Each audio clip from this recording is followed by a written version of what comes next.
Thanks for joining us at the Business Growth Cafe, where each week we select from a menu of topics for a focused discussion with an industry expert to provide insights that can impact your business's growth.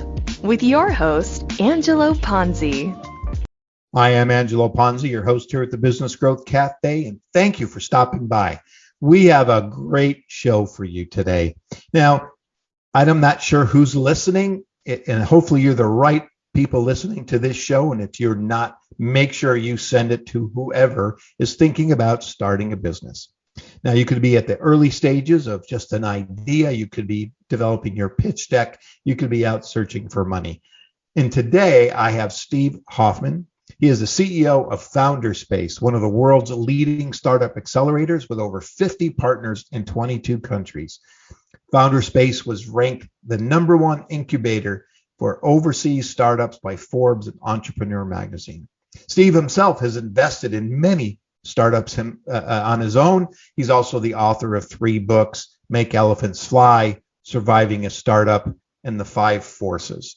And Surviving the Startup is a new book that's coming out, and we're going to talk about that as we get into it.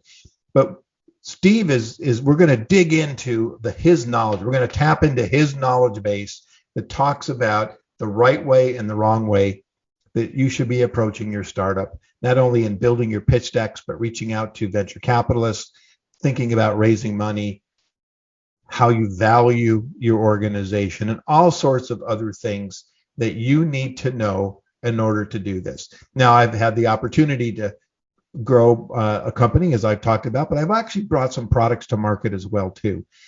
And some mistakes I personally made. I'll talk about some of those.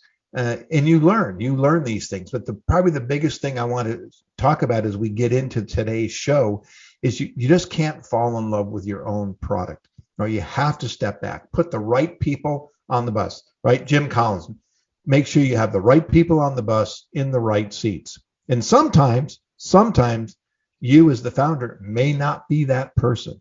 But we're going to get into all of that. So stay tuned. We're going to be talking to Steve in just a moment, and we'll be right back.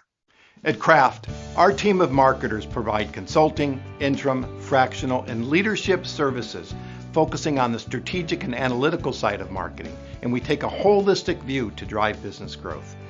We are marketing architects. We use research to gather the necessary insights from your customers, prospects, competition, and the market to develop fact-based approaches to building effective and efficient growth plans. We call them marketing blueprints. Companies work with us when they need to launch, scale, or even pivot their business.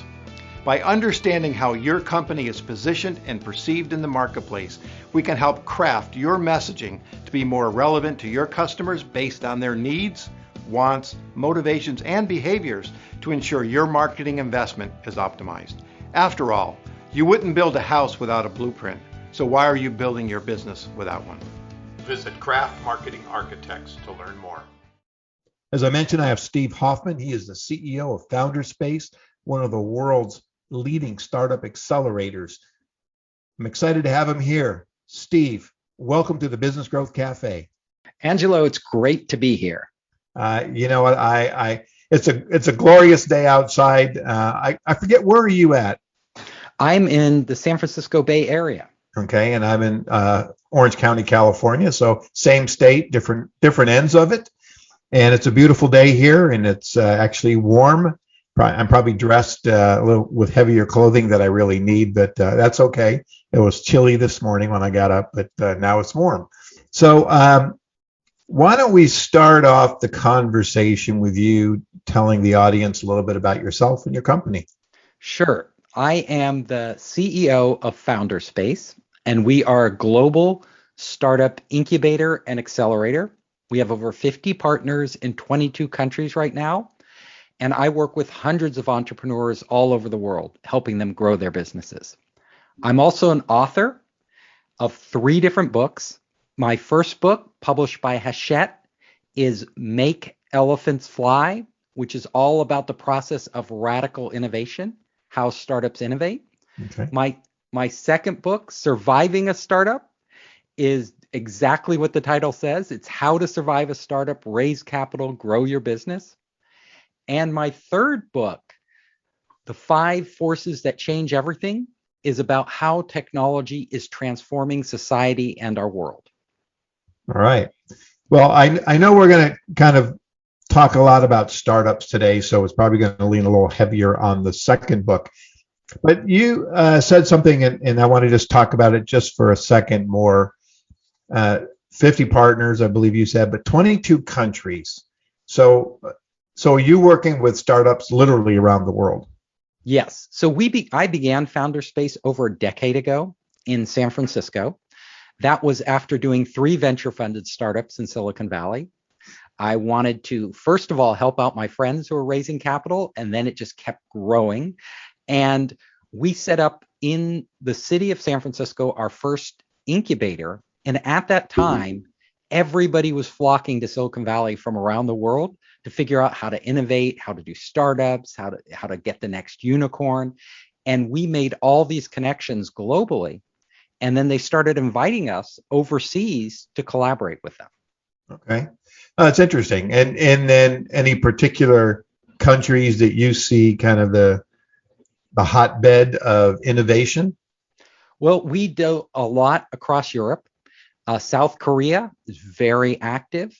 And of course, China is a huge market. So we have actually set up incubators in 5 Chinese cities. So we're in Hangzhou, Shenzhen, Wuhan, Nanjing, and Xi'an right now. Okay. Well, it does keep you pretty busy, and probably sounds like you don't get much sleep. No, I don't, because we're a global operation. Yeah, different time zones. It's going to wake me up in 5 minutes. It'll be 2:00 in the morning, but someplace in the world it's 2 in the afternoon. Exactly. I love it. And how many people on your staff that are supporting all of this? So different incubators have different numbers of people. In the Bay Area, it's around 20. Overseas, like in China, it's about 20 per incubator, including full-time and part-time, not including all the mentors we bring in. Okay. Yeah, and I think when we had first talked, I'm a mentor here at one of the universities, and then I've sat in on several startup organizations and helped with some mentoring programs, and it's been fascinating. And a lot of times when I would see people present at a pitch fest, and I'd have all these comments that I would have liked to make, but I was just an observer, not a mentor at that point in time for those. And things that I see that people do wrong, or at least in my perception. Huge mistakes. Yeah, huge. And I've been fortunate. I brought some products to market for companies. I've actually built and sold a couple companies, and I had a product myself, which was more of an intellectual property, a research product that I sold, and just getting there and the mistakes that I personally made, which cost me a lot of money. It took a while to recoup that and find my groove. So I want to kind of start there. Normally we start with all the positive stuff. We're going to start with some negative stuff. What do you see are the biggest mistakes that entrepreneurs make when they start to think about, growing their business or starting a business? Well, the first big mistake most entrepreneurs make is that they dive right in. They get super excited by their idea and they want to start building it. They want to start moving, and they don't spend enough time doing 2 things up front. Number 1, researching the market. They don't spend enough time looking at the competition, figuring out if there are people already doing this and how different really is their product than what competitors are offering. So a lot of times you think you're unique, but more often than not, the idea is already out there. And trying to compete with somebody already in the marketplace doing the same thing that's way ahead of you is almost always a losing proposition. The second thing they do wrong is they don't spend enough time building their team. They tend to pull together people who happen to be available and around them instead of really seeking out A-plus players who are like the best people they could imagine getting and working hard to convince those people to join their team. Because I will tell you, no matter what you're doing out there, there's going to be stiff competition. If there's a big market, there are going to be competitors. And if you go into the marketplace and you have a B team, not an A team, at some point you are going to drop the ball. You're going to fumble the ball, and somebody with an A team is going to pick it up and run with it, and they're going to beat you, because execution is the hard part. Mm-hmm. So starting out with a great team is so critical. And I tell entrepreneurs, before you even dive into your idea, spend 80% of your time figuring out what team you want to work with. And let me tell you, having the right idea at the beginning isn't so important. It's a big myth out there that the light bulb goes off. You're like, oh my God, this is the idea that will change the world, and you just run with it, and it's a straight line. Almost always doing a startup is a very jagged line where you're constantly course correcting, finding out things don't work, revising your idea, pivoting, and then moving forward. So entrepreneurs who most startups fail for one reason. They stick with the same idea that isn't working too long. Now, really great entrepreneurs, they go into the marketplace with a different mindset. They go in, I'm going to just figure out what the market needs. I'm not going to tell the market what it needs. I don't necessarily know what the market needs. I have a lot of ideas, and I have a direction, an area I want to focus on. And then they go in and they start testing things. They try one thing, it doesn't work. They try another thing, it doesn't work. They try another thing, and they keep trying. And if you have a great team with you running these experiments, you're going to hit upon something eventually. Yeah, that's great advice. I mean, there's you use it's not a straight line, it's a jagged line. And actually that's in some of my presentations, I talk about the road to growth, is not a straight line. And I show a couple pictures, but there's this one in particular where it's kind of this rocky climb, and there's all these jagged, things in your way, blah, blah, blah. But the one stat that I throw up at the same time is that, and it's an older stat now, maybe a couple of years, but it was 92% of all strategies fail because of poor implementation. And I find that, to your point, it's a lot of times it's not just the idea. It's like, how do you get that idea out there, and how do you follow through? And the other side of that, great product, great ideas, not the team to execute, and it still could fail. I mean, just because you have a fantastic idea, I'm sure there's products out there that would have changed the world, except unfortunately they didn't know how to get it to market and do things with it, right? Exactly. I see that so often with startups. And once you get a team together, it's really hard to restructure. So getting the right team from the beginning, it's so critical to your success. How does someone that, let's say I have an idea, and how do I find the right people? I think I know how, but how would I'm talking about my listeners, but how would they find the right people to work on a project? And what's the enticement to get people to come on? So this is the thing. I get it from entrepreneurs all the time. They're like, I have no money, or I have very little money. How can I get A players on my team? These people will be working for Microsoft or Google or Facebook. They'll be earning six-figure salaries. I can't pay them that. Well, I turn around and I say, first of all, this is your first big challenge. If you can't bring together a great team with, at the beginning stage of a startup, then maybe you aren't the ideal leader that you need to be to run a successful startup. Because really great leaders, they are able to convince people to join based on their vision and based on their passion for making change in a certain area. So how you get great people is, number one, money isn't everything. Like salary isn't everything. People want to feel part of something. They want to do something meaningful. They want to build something and prove in their lifetime that they can do this. You need to tap into that desire in people, and you need to show them that by working with you, they can accomplish these things much better than they could at a big corporation, an already established company. And how do you find them? You have to network like crazy. You can't sit in your room at your computer and find these people. You need to go. It's so important to go out into the real world and start meeting people. If you want a great marketing person, go to the marketing meetups, go to the conferences where all the top marketing people are.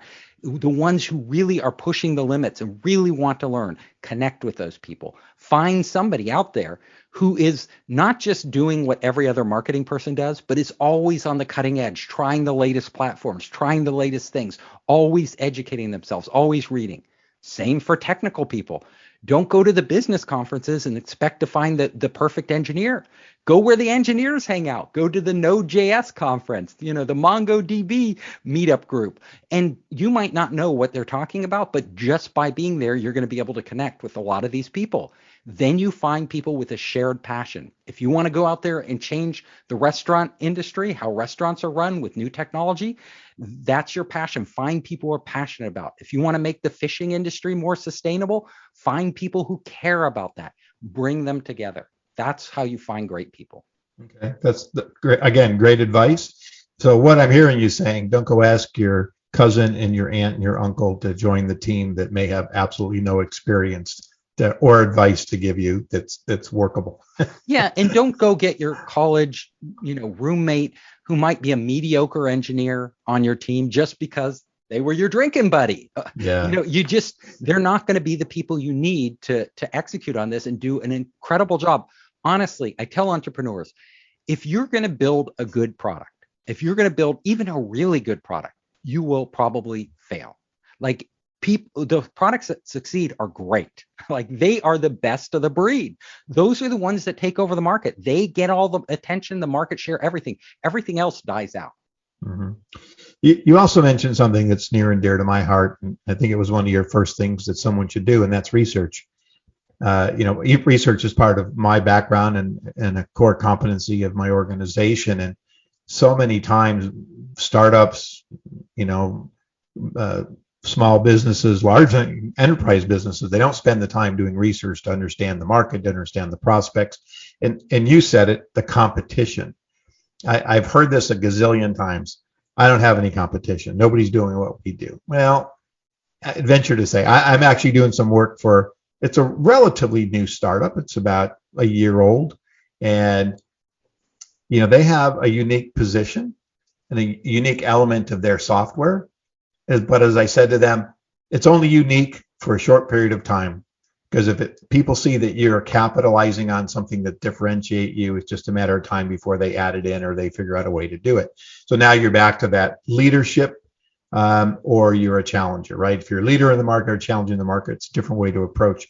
And so people just don't spend the time because they're in a hurry, right, to get the product, get the investment, and that maybe not do such a great job in understanding, the total market, the addressable market, and then what they can capture, and what's the competitive set and things are in there. You can never do too much research, honestly, because most people do barely enough.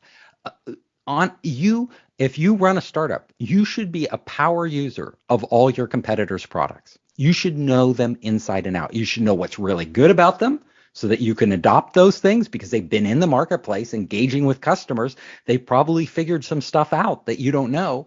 And you should figure out what they do badly so that you can fix those problems, do them better. And the most important, like you said, if you are making incremental improvements over the competition that's already entrenched, they're already out there, they're moving, they're growing, you're not going to break through. Being a startup is really tough. You only really break through in a big way, these exponential growth companies, if you're either doing something that I say isn't incrementally better, but exponentially better. Like it is so much better than the other solutions out there that people can't ignore you. They have to switch. Or if you can't be exponentially better, you need to do something different. Something that they aren't doing for their customers, because there's always new needs out there. There's always needs that are being unmet. Invariably, the world's changing constantly.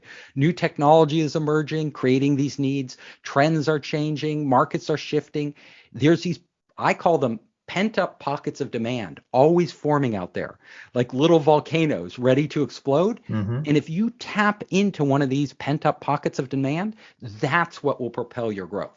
But if you don't hit a real a pocket of demand, then you don't have anything. Yeah. And again, I go back to research. if you're not, keeping your finger on the pulse of what's going on out there and the needs and wants of the consumer or whoever you're selling to from a business standpoint, then it's not difficult. I tell, I'll get this. Oh, I can't afford it. My answer is you can't afford not to. Exactly. And it doesn't have to be expensive. I mean, I probably in the last year have been doing more research than I have in a while because of the pandemic, and now people need to understand what happened to the marketplace, what happened to their customers. But I do a lot of qualitative interviewing where I'll go out and I'll talk to their customers. I do an internal and then I do an external because there's a perception, which I hear all the time. Oh, they love us. We got the best product in the world. And then you go out and talk to the customers and not so much. And now we need to figure out why there's a misalignment. And I find it's the same, in the startup world. You have to understand, even though you don't think you have a competitor, there is a competitor because, sorry, business consumers out there, but you're not necessarily as smart as you need to be. And it's real easy to get confused if there's a lot of products out there. Again, this program I'm working on right now, indirectly, there's 100 companies that could be perceived as competitors, or at least a piece of what my client's doing. And so digging down to figure out what the real competitive set is and how we position and how we communicate and show that true differentiation is a struggle, and it takes time. It's true. No matter what idea you think of, there's somebody out there probably doing it some way, whether they're doing it with pen and paper, whether they're doing it with antiquated software, they're getting what they need done. So there's all in the marketplace, there are always competitors. Like there's always some way, there's somebody out there and some tool that they're using. You just need to figure them out. Yeah.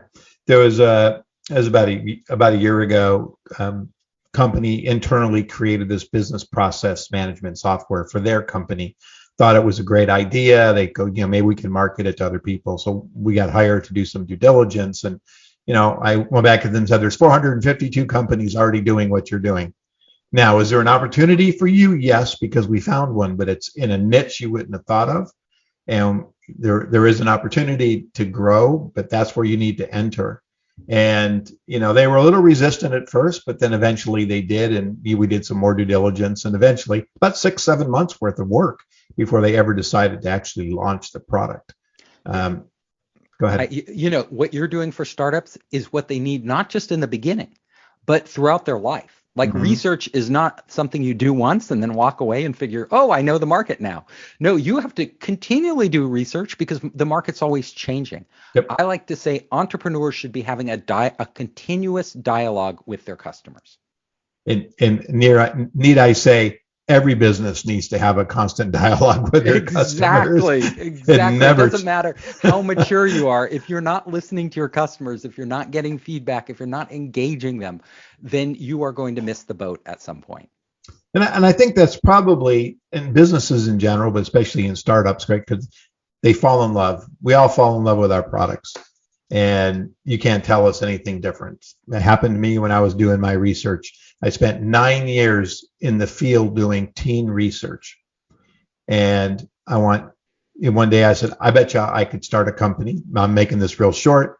So I did, but I followed the same pattern that I was doing the qualitative work with across the country, and launched a quantitative study that mirrored it, which put me in competition with some of the big teen studies that are out there. Well, my goal was to sell to the surf, skate, and snowboarding industry, but the only people that were buying my studies were large enterprise companies, like the Fossils and the OPs and the Swatches of the world. And when I pivoted, that I had to take 10 steps backwards because the markets were so different, their price points, the ability to understand information. They didn't have the infrastructure. And it really changed, and it took a few years to kind of get back on track. But I thought I had an idea, and I did. But it took time. It took time. And like you said, we all fall in love with our products, and love is blind. So when you're in love, you often ignore all the feedback. No, it's not right for you. It's not working. You just ignore it, and you charge ahead, only to find out that you should have listened. Yeah. So in my experience with startups, of course, a crucial element is the pitch deck. So How important, in your opinion, is the pitch deck, and what is the kind of the right structure for a pitch deck? Because I've seen them. You got 2 minutes, you got 1 minute, you got 5 minutes, you got 10 minutes. So Those are all different size. So there's different types of pitch decks. So there's an investor deck, and then there's a pitch deck. So an investor deck is something that I would call you email to the investor. So It's something that they would read. So it has to have more written information, although still should be extremely visual. And then you get to a pitch deck. And a pitch deck is something where you're supposed to be standing up there and speaking. And in that case, it should have very few words and almost all visuals, because you want them listening to you. And people don't multitask very well. So when they're reading something on a PowerPoint and trying to listen to you, they're usually blocking out or not concentrating on what you're saying. So I train entrepreneurs in this. We do pitches all the time at Founder Space. We have demo day, things like that. When you get up there, when they look at a slide, they should literally be able to understand the main focus of that slide in 10 seconds. And then you start, or less. And then their focus has to shift to you and what you're saying. And each slide should make 1 point. You shouldn't have a slide that makes 2, 3, or 4 points. It's too confusing for people. The most important thing you can do in a pitch, whether it's 2 minutes, 5 minutes, 20 minutes, the most important thing an entrepreneur can do is right up front explain what your product does. Because if you don't clearly communicate what your product or service is to the investors out there in the room, then the entire rest of the pitch, they are just trying to figure out what your product is. They're confused. So I've seen pitches where it's like halfway through or near the very end that they fully explain what their product does. And I've been in these, like I'm an investor, I invest in these startups, and that entire pitch, I didn't know what they were talking about until eventually I figured it out, and they missed their opportunity. So number one, if you only do one thing in a pitch and one thing only, just explain what your product or service does and what the value is to the customer. Just do that. Once you've done that, then there's all sorts of things that are important. There's, how big is the market? How fast can we grow? What is our business model? What is our team? All these other things can come later, but they are far less important, because at the end of the day, you have to remember when you're doing a pitch, people are going to walk away with a sort of a binary outcome. They're going to say, wow, that's really interesting. I should follow up on it, or forget it. It's not for me. That's pretty much, and they'll only remember the highlights, the most interesting things you say. So don't go too deep on technical and all these details of your business. They're not going to remember it. They just have to get the big picture. Well, and then you need to generate the interest, and then if there's interest, you can get into all the, then you meet them. Oh, the nitty gritty, yeah. Yeah, and then that's when you go even deeper.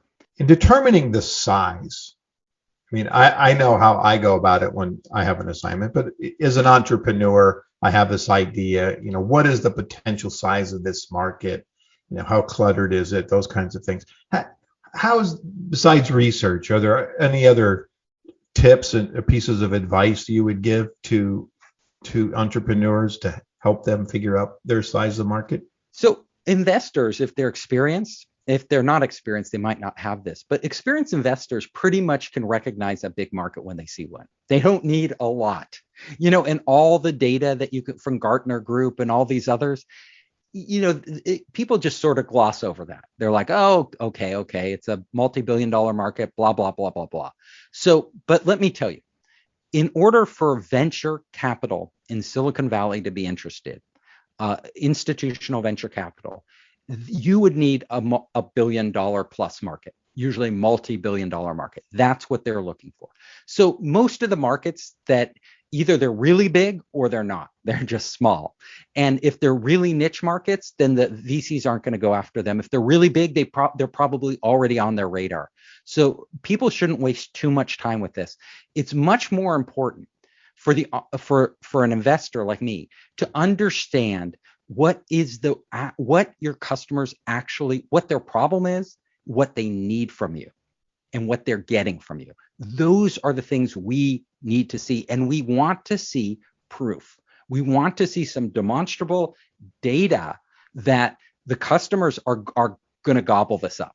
They need what you have, and they need it not like tomorrow. They need it yesterday. They were like, really like, oh my God, give me this product. I need it now. If it's like, if you show them that, then, and I know it's a big market already, I'm super excited.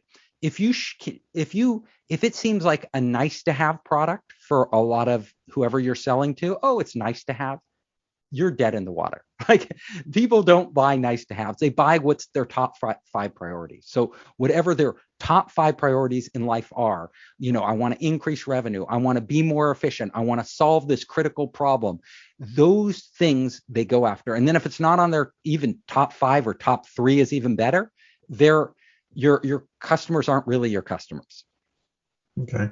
Yeah, I remember seeing a pitch and it was like, it's a $10 billion market and we're going to get 25 or 27% of it in the next 3 years. It's like, it's just not conceivable. That doesn't even, we don't like those top-down approaches. So as an investor, we want what's called bottom-up. So we don't want to say, oh, this is a $10 billion market. Even if we captured 2% of this, it's this much money.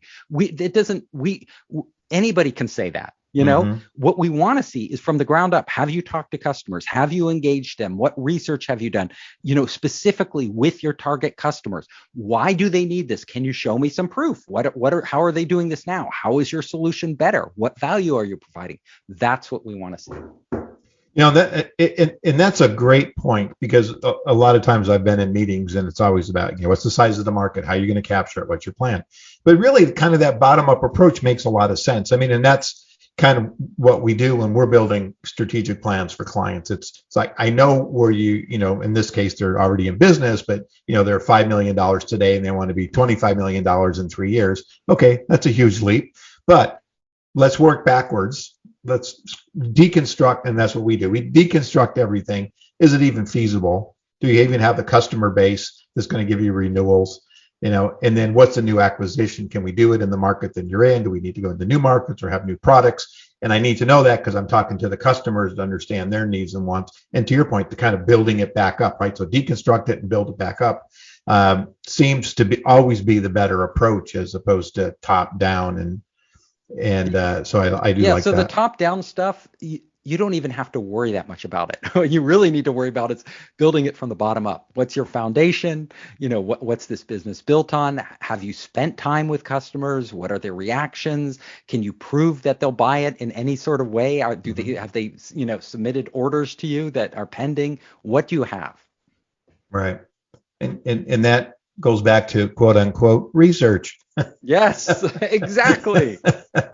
I wish I could have a research sign flashing right now, because that's it's always trying to convince people that and people being businesses, that research is important, and not just today but every day. You need to have an ongoing, whether it's I do a thing on establishing a competitive intelligence program. Why? Because things change. Oh yeah, and you should be monitoring all your competitors. You should be figuring when they add a new feature, when they change their plan a little, when they do a new marketing campaign, you should know about it. Yeah. Because they may have figured something out that you don't know, and that thing could really be working. So let's say people are doing it right. Now it's time to raise some money. And I've seen the big asks that are outrageous, but a lot of times when I see the money being asked for in this particular different software or startup that I worked with a couple of years ago, they had a big ask. And when they said, where are you going to spend it? They had 3 categories broken down, no detail. And I said, I can tell you right now, you're going to get a lot of questions on this, because your biggest section was marketing and there's no marketing detail. And then you group together marketing and sales. But what does that mean? So what kind of advice can you give to the listeners that are doing this about the kind of details they need and the kind of asks they can make? From a venture capitalist. Yeah. Yeah. So when you go into a venture capitalist, I'll give you a story. So I worked with this entrepreneur. He was really creative, really smart, came out of Adobe. He had sold a previous startup to Adobe, so he's very experienced.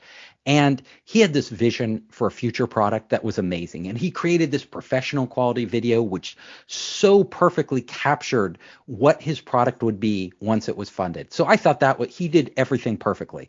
People respond to visuals, to seeing stuff, to stories. His 3-minute video basically showed you what that product would be and how people would use it in such a beautiful way. So whenever he showed this to investors, they went crazy. But he was asking for valuation for his stage that I thought was way out of range. So this was, like a while back, but he was very early stage. He's asking for a 15 million pre-money valuation. And I was like, look, you just got out of the gate. You have a great video, but you really don't have much else. You're lucky to get 5 million at your stage. Asking for 15, it's just too big an ask. Everybody's going to walk away. I go, and I introduced him to some investors, and they met with him. They loved what he was doing, but they're like, wow, this is too high. What you're asking for your stage. So none of them bid, but he refused to accept that. He just refused. And he went on for a year and a half trying to raise money at that preconceived valuation that was stuck in his head. And he came back to me a year and a half later and said, I closed a round. And I'm like, really? That's fantastic. What valuation? 5 million. Back down. He wasted a year and a half of his time because he wouldn't adjust to what the market was demanding at the time. Now, this is always changing. What VCs will pay for startups. When you go in to pitch VCs, I like to say, don't pitch them. Don't try to sell them. Instead, engage them in a dialogue, a two-way dialogue where you're doing as much listening as you are talking, where you're giving them a chance for them to probe and ask you questions, where you're giving them a chance for them to come up with ideas and suggestions. The reason this is so important is because it shouldn't be a sales pitch to a venture capitalist. This person, they view themselves, I'm a venture capitalist too, so I know this, but I've also been an entrepreneur and worked with hundreds of startups, and I see it every day. Venture capitalists don't want to just give you their money and walk away. They want to feel like they're making a contribution to your business. They want to feel like you are their partner in launching this company. So when you engage them, you want to engage them on that level, on the level where you are getting them excited and they are actually contributing to your business. Now, whether they invest or not, this is a winning strategy because first of all, you're forming a good relationship with them. Secondly, you're getting good advice from them. These are smart people. Usually they've run successful businesses.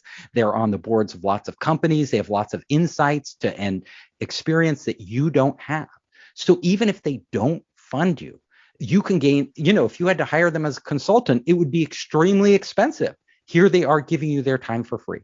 So I tell entrepreneurs out there, don't go in thinking you're going to ask for money. Like at first, go in and be as helpful as possible so that they can understand your business and then elicit from them what their perspective is, what their ideas are, how you could make things better. And you'll find that when people start to give you advice and get involved, mentally, they are buying into your business. You have a much higher chance of closing when you get the venture capitalists to actually come up with ideas and get excited about your business rather than just pitching to them and walking away. That's great. Great suggestion. Great suggestion. Before we started that, you were talking about valuations. And, a lot of times it's how they come up with the valuation of their business when it frankly doesn't exist. What advice can you give to, how to approach the valuation of an organization that, is in those early stages or doesn't even exist yet? So valuations vary, and they vary based on geography. So the same startup in Berlin and Silicon Valley will have different values. In Beijing, it will have an even different value. In South Africa, a totally different value. So it's just like real estate. Every location is different. Every neighborhood is different. How you value companies, how venture capitalists value companies, is a lot of it's based on similar deals that are being done at the same time, around the same time. So just like the real estate market is always in flux, but how do you know what a house is worth? You look at what the houses that have recently sold in the neighborhood have sold for, and that gives you an idea of how to price the house if you are selling your house in that neighborhood. Same thing with venture capital. You look at similar startups in the similar sectors that you're focused on, and you see what they're getting funded at, startups that are at your stage. Now, you can gather this data. One way is to go to a site like AngelList. It's really powerful, angel.co. You go on there, and if you sign in as an investor, you can actually see the valuation, what the companies are valuing themselves at, and what deals are closing at what valuations. So you can very quickly, with a little research, get a good idea of the deal flow, what's happening, what the prices are, for what the going rate for startups is. Another thing, you can ask venture capitalists. Like, you can go to them and say, I just want to know what you would value my company at. And if it's really important, especially if somebody turns you down, you say, well, what would you value my company at? What would be your, I'm going out there, I'm trying to figure out this valuation thing. Honestly, the more points of data you gather, the more people inside who are seeing lots of deal flow that you can get their advice on your valuation, the closer you will come to what the market is commanding right now. And really, you don't want to be too far outside a range. You don't want to overprice, like I said before, because you'll end up wasting your time with trying to raise money and not getting it. And you don't want to underprice, because then you're leaving money on the table. So you want to hit kind of that sweet spot in the middle. And there is no magic number. I mean, today in Silicon Valley, valuations are insane. Like, they've never been higher. It's a seller's market. If you're a startup, it's great times for you.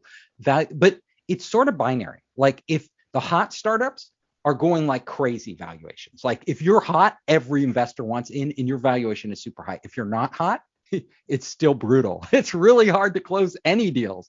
So, and that's been true throughout history, right? In good markets and bad. So those are the things an entrepreneur needs to keep in mind. Are there any hot markets right now? Any hot sectors? Oh, there's so many. AI is on fire. A blockchain, well, cryptocurrency, I mean, it's going crazy, as you can see, with all these ICOs and stuff, and people are throwing money at it, sort of like Vegas on steroids. There are lots of hot sectors. So biotech still booming. The SaaS market, software as a service, really, really doing well now, especially if you can prove out your model. E-commerce is still there. It's tapered down a little. It's, a lot of that low-hanging fruit has been taken in e-commerce, but that was hot for a long time. Gaming goes in and out of fashion. Right now, I think it's back in. It'll shift in Silicon Valley in and out, but especially games where you create a world where people can build, where one of these things like Roblox, where you can go in and actually create stuff in the world. Those type of games are hot right now. And there are lots of other sectors. I mean, it's a good time across the board. Let me put it. Clean energy startups are doing great. It's a really good time to be an entrepreneur. Okay. Well, let's go back. Let's do another story. Give me another success, something you saw, maybe you invested in, but something you said, these guys did an incredible job. Here's why. And then maybe not so successful that you were going, oh my God, I don't understand what they're doing up there. Okay, so there is a startup that I invested in recently that I look for trends. I look for things that are big shifts in society that are changing. I look for how you can use technology to take advantage of these and provide services that weren't provided before.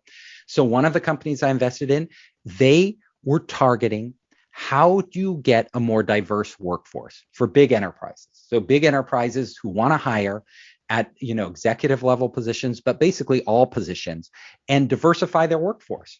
And allow in more women, more people of color, all of this. And they built up an entire database, the largest database in the world of people, of diverse people that HR managers in companies could go to and hire from.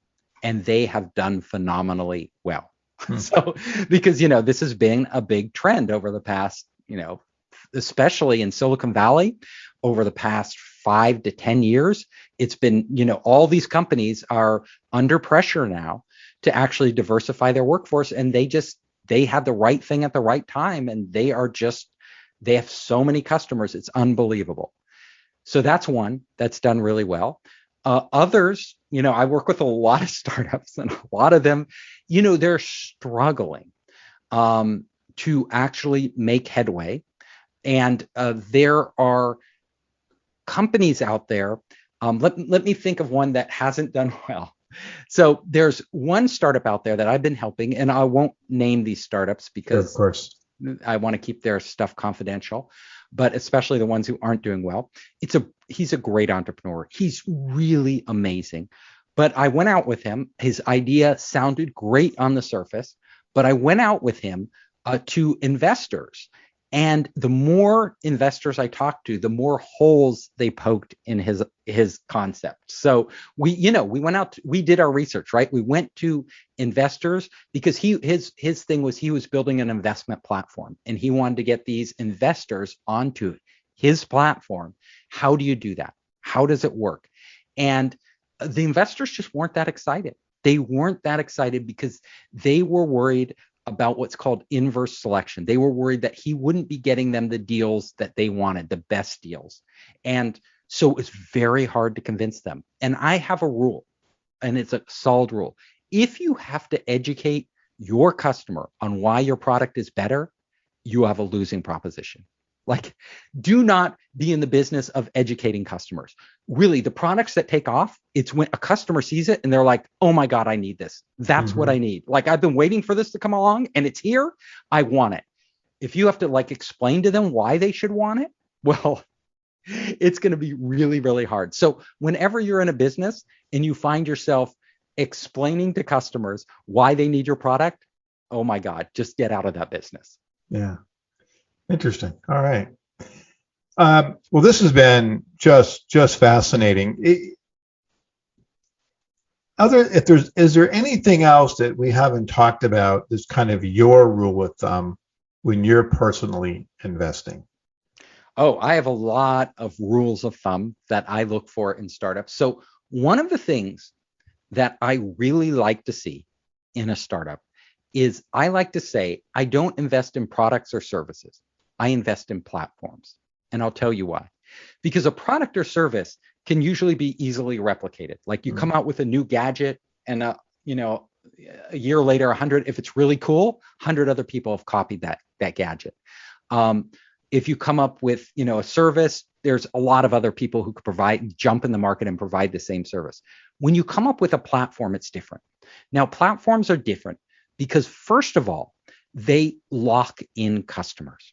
And they not only really good platforms not only do this, when they get a customer, they don't just get a customer, have them buy from them, and then that customer walks away and they never see that customer again. That's a tough business because you're always having to acquire new customers, which is one of the most expensive things a company does is acquire customers.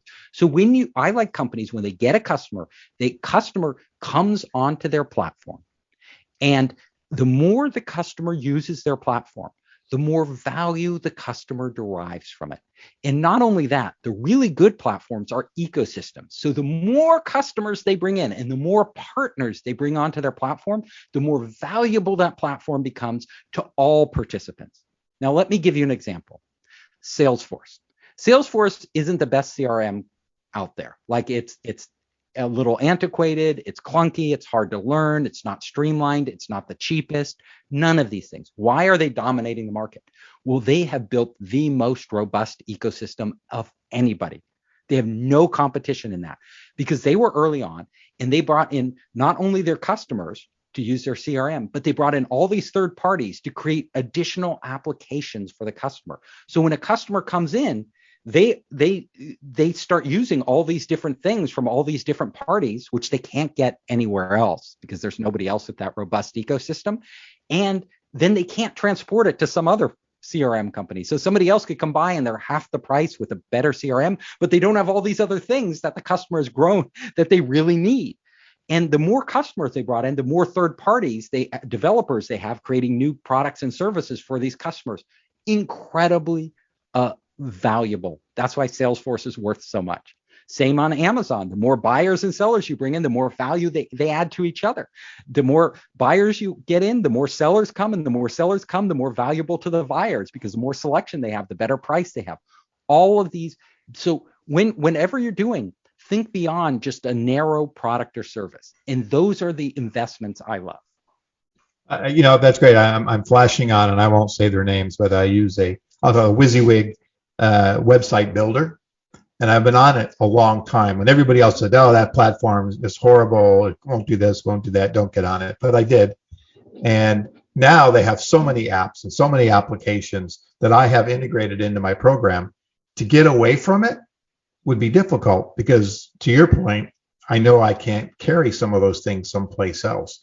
And they're better than some of the other tools that are out there. So they've captured me as a client. I'm also a referral partner now. I don't get any money for it, but I love making recommendations.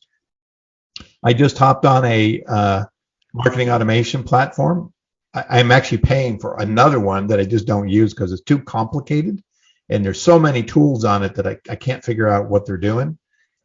And just in my discovery, I've been on it about a month now, I have all these integrations I can do. And so once again, I see that the value is more than just the platform itself, but it's everything else that I can integrate into it. Yeah. And so I understand what you're saying, and it's beyond just a service, right? It's beyond a particular product solution. It's really a platform. I love that. Yeah. What inspires you to get in when you get up every morning? What inspires you? So I love what I do. I love working. You can probably tell I'm pretty passionate. I can. I love working with entrepreneurs. I love helping them out. I love growing businesses. And so this is like a dream job for me, because every time I engage with a new entrepreneur, a really smart entrepreneur, I'm learning something.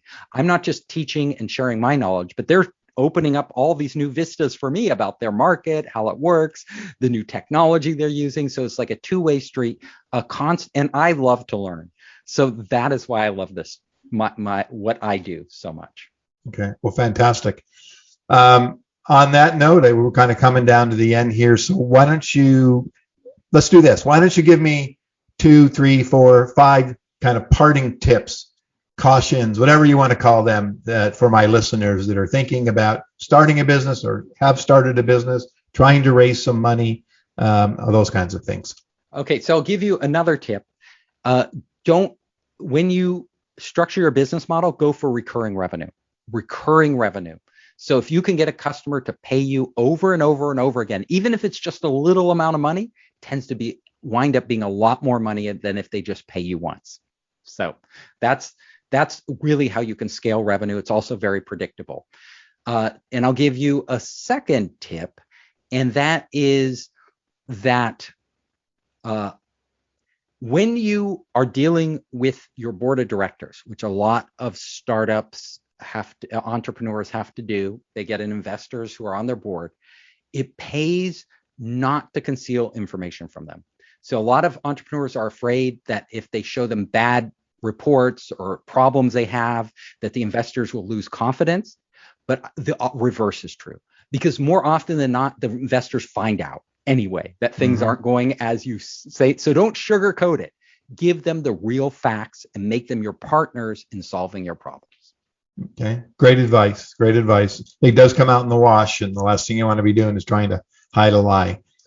Steve, thank you so much. Why don't you tell the audience how they can reach you if they have a great idea for a new product and want to kind of reach out to you, or your LinkedIn, your website, whatever you want, your book links, whatever you want to tell them. Sure. If anybody wants to submit their business plan to Founderspace, to me for investment, if you want to engage me or contact me, just go to founderspace.com. So founderspace.com, we have tons of videos and other content up there for entrepreneurs. I have something for your listeners. If they go there, they can actually get the 10 commandments of raising venture capital. It's a little primer, and I'll give them the special URL. It's founderspace/10, the number 10. And you can also find my book, Surviving a Startup, which goes really deep on this stuff on the site, as well as my other books. And if you want to contact me personally, LinkedIn is a great platform. I'm on LinkedIn, Steve Hoffman, founder space. Fantastic. I'll make sure all these links get into the notes when we release the podcast. And thank you again so much. This is really educational. It's kind of a mystery out there a lot of times that you think and people do A where they should have done B, and like we were talking about, they fall in love with their product. They're convinced that nobody else has it in the world, and they talk to their brother and their aunts and their best friend, and they say it's fantastic. You should bring it to market, and nobody buys it. That kills so many businesses. Well, again, thank you so much. I really appreciate your time and for joining me here on the Business Growth Cafe. Thank you, Angelo. All righty.